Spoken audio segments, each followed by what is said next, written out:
النشرة، حيث انتقلت إلى رحمة الله الفنانة القديرة وردة الجزائرية عن عمر ناهز 73 عاما ببيتها بالقاهرة.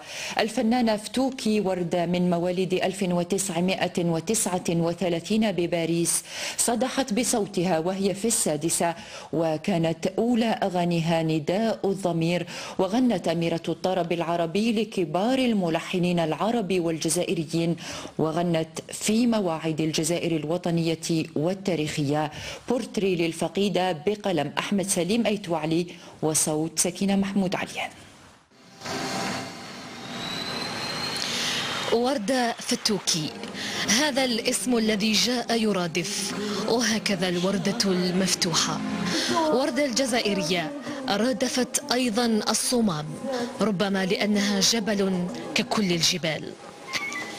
هذه التي ولدت في العام 32 وألف في باريس الجن والملائكة، فقط هي اختارها القدر أن تكون ملاكا تغني لبلدها الجزائر.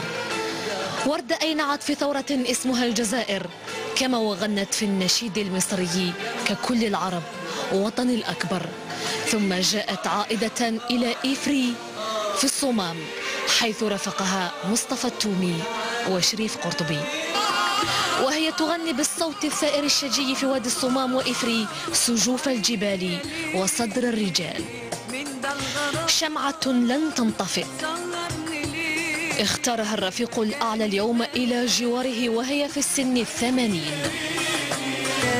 وردة الجزائرية لن نقول وداعا، بل إلى اللقاء. عاشتها جدادي، حلفكم يا ولادي تحموها بلادي، حبك يا بلادي. إنا لله وإنا إليه راجعون. تغمدها الله بواسع رحمته وألهم ذويها الصبر والسلوان. هذا وأذكر أنه سينقل جثمان الفقيدة غدا إلى أرض الوطن ليشيع بعد غد ويوارى الثرى بمقبرة العالية. تذكير بالعناوين. في بلادي الفنانة القديرة وردة الجزائرية في ذمة الله.